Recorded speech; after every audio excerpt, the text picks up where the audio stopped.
जय हिंद, जय भारत। मैं रेबल श्रद्धानंद। निर्मला जी, आज का जो विषय है वो आपके ऊपर है। आप हमारी वित्त मंत्री हैं, फाइनेंस मिनिस्टर हैं, और मैं आपका टीवी के एक प्राइवेट चैनल में दिए गए इंटरव्यू के ऊपर देख रहा था और उसके ऊपर अपनी कुछ प्रतिक्रिया रखना चाहता हूं। मुझे बहुत दुख हुआ आपके कमेंट सुन के मैम। मुझे नहीं पता आप ये आंकड़े कहां से लाती हैं। आपने उस इंटरव्यू में ये कहा मैम कि लोअर मिडिल क्लास जो होती है भारत में, उसकी न्यूनतम इनकम जो है यानी मिनिमम इनकम है वो 6 लाख से शुरू होती है और मैक्सिमम इनकम 18 लाख तक जाती है।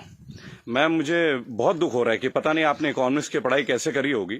आप जानते हैं मैम लोअर मिडिल क्लास का मतलब क्या होता है, या लोअर का मतलब क्या है, इसका अर्थ आपको पता है मैम? लोअर, एक सिक्योरिटी गार्ड मैम 8 से 10 हजार रुपए कमाता है मैम, पूरे साल में 1,20,000 रुपए। उसे आप कौन से क्लास में रखना चाहेंगे मैम? एक नया क्लास क्रिएट कर देंगे क्या?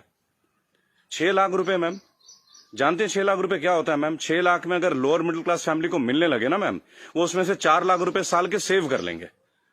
वो अपने बच्चों को आपके सो कॉल्ड इतने अच्छे गवर्नमेंट एडेड एजुकेशन स्कूल्स में पढ़ाएंगे, गवर्नमेंट एडेड हॉस्पिटल से उनकी चिकित्सा करवाएंगे, और आपके इतने अच्छे अच्छे आधुनिक फैसिलिटीज जो पिछले 7 ईयर से बीजेपी गवर्नमेंट प्रोवाइड कर रही है। मैम, इंडिया में हम वर्ल्ड में बहुत अच्छे रैंकिंग में आ रहे हैं, जैसे कि बीजेपी का ग्राफ बताता है। वास्तविकता क्या है वो तो हम लोग जानते हैं मैम। मैंने भी वोट किया मैम, बीजेपी को वोट किया, लगातार 2 बार वोट किया। लेकिन मैं आप जैसे नेताओं की जब सुनता हूं ना मैम स्पीचेस, और आप लोगों के आंकड़े, आपके जो डेटा बैंक, आप ये डेटा बैंक कहां से लाती है मैम, ये सोच के मैं बहुत सरप्राइज रहता हूं मैम। आपने बोला 6 लाख न्यूनतम है, 18 लाख मैक्सिमम है मैम। 18 लाख समझते हैं आप मैम? 18 लाख क्या होता है मैम? 18 लाख तो मैम एक अच्छे खासे एमबीए का पैकेज नहीं है एनम में मैम, पर एनम का, वो भी टॉप इंस्टीट्यूट में पढ़ के। आपके सोकॉल्ड कॉलेजेस से जो बच्चे निकलते हैं, एमबीए, बीटेक, आप जानते हैं इनकी पैकेज कहां से स्टार्ट होती है मैम? तो इसका मतलब ये सब लोअर मिडिल क्लास में आते होंगे आपके हिसाब से। So called good MBA, so called good BTechs and MTechs, ये तो लोअर मिडिल क्लास से आते होंगे मैम। हायर वाले कौन होते होंगे ma'am? Highly rich people, highly rich industrialist. Upper middle class तो फिर आसमान में रहने और जमीन पर रहेंगे ही नहीं। अपने आंकड़े ठीक कीजिए मैम, देश एक मुश्किल दौर से गुजर रहा है। आप किस तरह की स्टेटमेंट दे रहे हैं? आपने उस दिन बोला मैं मुद्रा लोन में हमने इतने इतने लोगों को दिया, हमने उद्योग वालों को दिया, हमने बुनकरों को दिया। मैम, आपने किसको क्या दिया? पेपरों में दिया है क्या मैम? आपको मैं चैलेंज करता हूं Nirmala Sitharaman ji, I am officially challenging you ma'am. 100 youth लेके मैं आपके पास आने को तैयार हूं, जो ग्रेजुएट्स हैं, पोस्ट ग्रेजुएट्स। आप मुझे ये बताएं कौन से ब्रांच से आप उनको ये लोन देंगे मैम? मैं आपके पास ले आता हूं मैम, और मैं नतमस्तक हो जाऊंगा, क्योंकि जब आप 100 को देंगे, अगला 1 लाख यूथ मेरे साथ तैयार होगा मैम। केवल टीवी में आके ऐसे इंटरव्यूज मत दीजिए मैम। आप लोग अपने घरों में बैठ के थाली पीट रही हैं और आके अपने ये वक्तव्य सुना रहे हैं। अरे आप लोगों को अंदर आइए मैम, लोगों के बीच आइए। आपको तो अभी तक लोअर मिडिल क्लास फैमिली का डेफिनेशन नहीं मालूम है। और मैम, एक सवाल है मेरा आपसे और मोदी गवर्नेंस से। आप मुझे ये बताएं मैम कि राजनीति एक सेवा है या नौकरी है? मेरे स्पीचेस बेसिकली मैम कभी होते नहीं है, मैं लिख के कभी नहीं लाता मैम। जो मेरी खुद की फीलिंग्स है, मैंने अपने नाम में रेबल शब्द इसलिए, क्योंकि जो गलत है मैं तो बोलूंगा ma'am. I have the right to express my views. आप मुझे ये बताएं मैम, पॉलिटिक्स, राजनीति, इज इट ये सेवा है मैम या नौकरी है? अगर सेवा है तो मैम आप लोग तनख्वाह मत लीजिए मैम, और पेंशन मत लीजिए। इतनी हाई सैलरी है आप लोगों की, इतनी फैसिलिटीज है मैम, टेलीफोन कॉल्स की फैसिलिटी, एसी की फैसिलिटी, बिजली की फैसिलिटी, ड्राइवर की फैसिलिटी, हाई क्लास ट्रेन की फैसिलिटी, फ्लाइट्स की फैसिलिटी, पेट्रोल की फैसिलिटी। मत लीजिए मैम। आप आइए, लोअर मिडिल क्लास फैमिली की तरह लाइफ को स्पेंड कीजिए, अगर आप सेवा करना चाहती है मैम। और अगर ये नौकरी है मैम, पॉलिटिक्स, अगर राजनीति आप लोगों के लिए नौकरी है मैम, तो इसका कोई एजुकेशनल मापदंड होगा ना मैम, कोई एजुकेशन क्राइटेरिया तो होगा। मोदी जी, मैं आपसे क्वेश्चन पूछना चाहता हूं कि ऐसा कौन सा डिग्री ले लिया मैं निर्मला सीतारमण जी ने, जो आप एक पहले इनको आप डिफेंस मिनिस्टर बनाते हैं, चंद महीनों के बाद आप इन्हें मिनिस्ट्री ऑफ फाइनेंस दे देते हैं।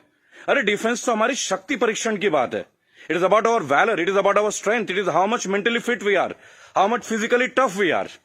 How can you give a position, both the position to same person? Are they eligible for the same post ma'am? Sir, क्या ये दोनों सेम पोस्ट के लिए एलिजिबल होते हैं क्या? मुझे लगा था कि आपने कहा था अच्छे दिन आएंगे तो ठीक है, आप क्राइटेरिया को बदलेंगे। सर, आपने तो क्राइटेरिया नहीं बदला। आपने तो दूसरे दलों के नेताओं को अपने पार्टी में लेके आ गए, उनको भगवा रंग दे दिया, उनको नेताएं बना दी। मैं दिल्ली में जनवरी मंथ में इंटरव्यू देख रहा था अनुराग ठाकुर का, फरवरी में, देश के गद्दारों को गोली मारो। बड़ी अजीब बात है, हाईली एजुकेटेड है, क्रिकेटर हैं वो, शायद बीसीसीआई के हैं, और तो और अमित शाह के पुत्र जो वो सेक्रेटरी बन जाते हैं। लोगों के ऊपर आप लोगों को बड़ा अच्छा लगता है। आपकी आईटी टीम के ज्यादातर लोग राहुल गांधी को पप्पू पप्पू पप्पू करके बुलाते हैं। देखिए, मैंने एक बात सीखा है, अगर आपको हंसना है ना तो सबके साथ हंसे। If you want to laugh, laugh with others. Don't try to laugh at others. It doesn't show your good politics, it shows the political vendetta. अभी प्रियंका गांधी जी ने बसों का इंतजाम किया तो बहुत सारा हवा मच गया कि भाई ये गाड़ियां टेम्पो हैं, वो हैं, फलाना है, ढेका है। अरे सर, आप 2000 बसें लगा दीजिए ना। चलो उन्होंने ऑटो दे दिए, टेम्पो दे दिए, पर उनको कुछ फीलिंग तो रहा, वो दे तो रहे हैं। आप लगा दीजिए 2000 के बदले 4000 बसें। किसने रोक रखा है आपको? उन्होंने तो ये तक कह दिया कि भाई हमारे बसों में आप बीजेपी का झंडा भी लगवा लें। गलत कर दिया क्या सर? उसमें भी आप लोग शोर मचाना लग जा रहा है। ऐसा लगता है जैसे you are always ready to fight instead of getting it worked. अच्छा देखिए, मैंने नितिन गडकरी का भाषण सुना टीवी में, ये लास्ट वीक की बात है सर। उन्होंने कहा स्वदेशी अपनाओ। चलिए सर, अपना लेते हैं, पर मुझे ये बताएं, मेक इन इंडिया और मेड बाय इंडिया, इन दोनों का डिफरेंस आपके मिनिस्ट्री का कोई एक मिनिस्टर मुझे दे सकता है क्या? मेक इन इंडिया है क्या सर? आप जमीन देते हैं सैमसंग को, जमीन देते हैं ओप्पो को, वीवो को, चाइनीज कंपनी को, साउथ कोरियन कंपनीज को, वो आके अपना प्लांट लगाते हैं, इंडियंस को हायर करते हैं, और उसके बाद प्रॉफिट जो है वो उनके अकाउंट में जाता है, सैलरीज आता है इंडियंस के अकाउंट में। तो मुझे ये बता दें कौन सा मेक इन इंडिया सर? आप मेड इन इंडिया कीजिए ना, आप अपने इंडस्ट्रीज लगाइए, आपको पैसा रेवेन्यू अपने पास रोकिए। अगर इतना दम होता ना सर हमारे मैकेनिज्म में, आपको चैलेंज कर रहा हूं, आप मैकडोनल्ड्स की तरह का आउटलेट बना लेते सर। 25 रुपए का बर्गर बेचने वाला भी लाखों करोड़ों रुपए डॉलर्स में कन्वर्ट करके इंडिया से लेके जा रहा है। आप छोड़िए मोबाइल फोन तो बहुत बड़ी बात है, 20-20, 50-50 हजार की बात है। आप बर्गर बनवा दीजिए सर, आप ब्रेड्स बनवा दीजिए, रेवेन्यू यहां जनरेट करवा दीजिए सर, मेड इन इंडिया कर दीजिए। What is make in India sir? आप कहते हो स्वदेशी अपना, फॉरेन की कंपनी को आप जमीन अलॉट कर रहे हो, राइट? और आप कहते हो चाइना का बहिष्कार कर दो। आप मुझे बता दें बीजेपी के कौन से नेता के पास इंडिया वालों का फोन है सर? और बीजेपी छोड़िए, किसी भी पार्टी, मैं यहां किसी और पार्टी का माउथ पीस नहीं हूं सर, क्योंकि मुझे देखा गया है, मैं देखता हूं ये चीज। अगर मैं आपके पॉलिटिकल किसी फेलियर के बारे में बात करूं तो लोग तुरंत बोलेंगे भाई ये तो कांग्रेस का आदमी है। It's very cheap sir, it sounds very cheap. ठीक है सर, आपसे पहले हमने कांग्रेस को भी वोट दिया, क्या गलत किया सर? गलत क्या किया भाई? जो मेजोरिटी में आएगा उसको तो वोट देंगे ना। मुझे ऐसा लगता है कि आप ऑपोजिशन को भी नहीं टिकने देते हैं भाई। एक सोशल सिस्टम है, गवर्नेंस का एक सिस्टम है सर। आप अच्छा गवर्नेंस करेंगे पर एक मजबूत ऑपोजिशन, आप तो ऑपोजिशन को ही परचेज कर ले रहे हैं आप लोग। ज्योतिरादित्य सिंधिया को आपने परचेज कर लिया सर, बुरा लगेगा सर सुनने में। ऐसी क्या गुट्टी दे दी सर? एक झटके में एमपी की गवर्नमेंट जो है वो कोलैप्स कर जाती है, वो भी उस दौर में जब कोविड-19 का दौर रहता है। तब आप लोगों को कोविड-19 का अवेयरनेस नहीं होती, तब आपको नहीं लगता कि लोगों के बीच आपको जाना चाहिए। अहमदाबाद में लाखों लोगों की भीड़ आपने कर दिया, नमस्ते ट्रंप कर दिया सर। क्या ये पॉलिटिकल फेलियर नहीं है? आज आप बता रहे अचानक से आपने 25 तारीख को लॉकडाउन कर दिया और 1 महीना तक आप नमस्ते ट्रंप की तैयारियां करवाते रहे sir. What is this sir? झूठी शान का हमें क्या करना है सर? आज सबसे पहले आप अपने नेताओं को बोलें कि वो कुछ भी बोले ना टीवी में, हेल्प तो आप करना नहीं। मेरी बात सुने सर, सब आत्मनिर्भर है। मजदूर कौन सा मर्सिडीज में घूम रहा है सर? उनके पैर में फफोले गिर रहे हैं। मैंने देखा निर्मला जी ने एक स्टेटमेंट दी, एक लेडीज बेचारी सूटकेस में, उसका बच्चा सूटकेस में बैठा हुआ घसीट के ले जा रही है, तो वो जवाब देती है कि राहुल गांधी को वहां नहीं बैठना चाहिए, राहुल गांधी को वहां जाना चाहिए। अरे राहुल गांधी को जो करना चाहिए वो छोड़िए, आपको क्या करना चाहिए? गवर्नेंस आपकी है, सेंट्रल में आप हैं, पिछले 7 साल से आप लोग हैं सर। हमेशा क्या स्टेट को फेल करते रहोगे क्या, या हमेशा ऑपोजिशन को गालियां देते रहेंगे आप लोग? सर मोदी जी चाय वाला पीएम बन सकता है, सुना था, देख भी लिया सर, बराबर। बाकी चाय वालों का क्या सर? बाकी लोगों का क्या सर? प्रवासी मजदूर छोड़िए, प्रवासी क्या होता है सर? सब भारतीय मजदूरी तो है। हर पूरा देश तो वैसे भी मजदूरी कर रहा है सर, पूरा देश मजदूरी कर रहा है। आप जितना ग्रोथ दिखा दो सर, ग्रोथ क्या है वो तो लोगों के जेब में आके देखो ना, लोगों के घर में आके देखो, बैंक अकाउंट में आके देखो कि पैसे हैं किन के पास और किन के पास नहीं है। मैं एक रिक्वेस्ट करूंगा सर आपको, आप अपने मिनिस्टर्स को काइंडली एक इंस्ट्रक्शन दें कि वो कुछ भी वक्तव्य दे। बहुत बुरा दौर है सर, इस बुरे दौर में कम से कम स्टेटमेंट्स अच्छे दें। कुछ अच्छा कर ना सके तो अच्छा बोल ही लें, लोग तो अपना कर ही लेंगे ना सर। सड़क में बच्चा मर जा रहा है, माँ बाप उसे कैरी कर रहे, इससे ज्यादा दुखद स्थिति क्या हो सकती है सर? ये कोई पॉलिटिकल बात थोड़ी है। लेकिन मेरा एक सवाल हमेशा आपके साथ रहेगा सर, कि आप एक बात का जवाब जरूर दें। और जो भी लोग इस वीडियो को देख रहे हैं, अगर आपका संपर्क किसी भी पार्टी से है, कांग्रेस से है, समाजवादी पार्टी से है, तृणमूल कांग्रेस के लोगों से, कृपया मेरा वीडियो उन तक पहुंचाएं और उनको बोलें कि ऑपोजिशन इसलिए कमजोर है, केवल एक कारण है, क्योंकि इन पॉलिटिकल ग्रुप्स के जितने भी लोग होते हैं ना सर, जो सो कॉल्ड प्रदेश प्रवक्ता होते हैं, शायद वो बेहद कमजोर हैं। सांबित पात्रा से कैसा बहस कर रहा है, मुझे खड़ा कीजिए सर, मैं बताता हूं सांबित पात्रा से क्या बात करनी है, डेटा के साथ। स्मृति ईरानी के साथ बात करना है, मैं करूंगा सर। मैं उनसे पूछूंगा उनका क्या एजुकेशन क्वालिफिकेशन था जो उन्हें शिक्षा मंत्री बना दिया गया था।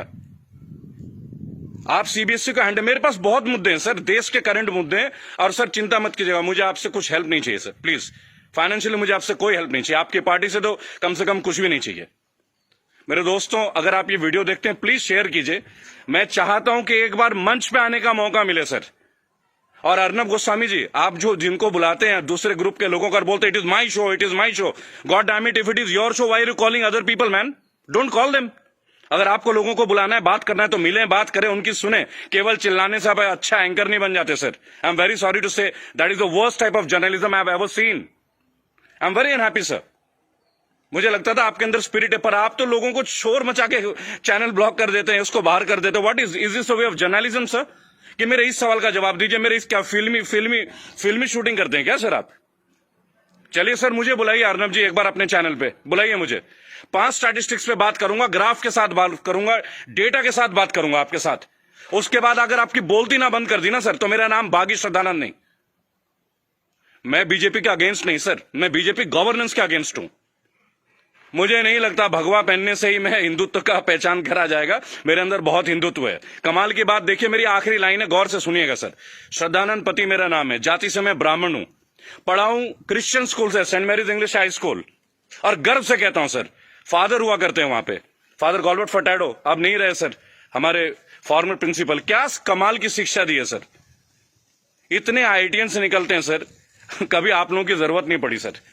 मुझे ताज्जुब लगता है, अंगूठा छाप के नीचे एमटेक वाला बंदा काम कर रहा है और हम उनको सुन रहे हैं।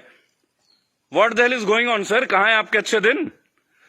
बुलाइए ना सर एक बार चैनल में। आपके जितने भी प्रवक्ता है ना सर, जितने भी प्रवक्ता है, अगर 10 मिनट का टाइम दे देना सर, उनकी बोलती बंद कर दूंगा। जय हिंद, जय भारत। मैं जानता हूं बहुत सारे लोग मेरे बातों से शायद नाराज हो, पर नाराज होना आपका काम है सर, मेरा नहीं। सही मुद्दे पे तो मैं बात करूंगा, जो नाजायज बात लगती है उसका तो मैं करूंगा सर। रेबल हूं तो रेबल की तरह पेश आऊंगा। जय हिंद, जय भारत। अगला मुद्दा 2 या 3 दिन के अंदर स्टैट्स के साथ आऊंगा सर। और मेरे दोस्तों, मैं दोबारा एक रिक्वेस्ट करता हूं, काइंडली अगर आप लोगों के पास कोई कॉन्टैक्ट है, मेरा वीडियो तमाम पॉलिटिकल ग्रुप्स के पास भेजें, एक मंच पे आने का मौका दें। इन्हें बताऊंगा सर, इन्हें बताऊंगा इन्होंने झारखंड के लिए क्या किया है, इन्होंने बंगाल के लिए क्या किया है, इन्होंने केरल के लिए क्या क्या, अरे उत्तर प्रदेश के लिए क्या क्या, वो भी बता दूंगा। हम भगवा में, उत्तर प्रदेश में सबसे महंगी बिजली हमारे यहां आती है। ये है ना अच्छे दिन।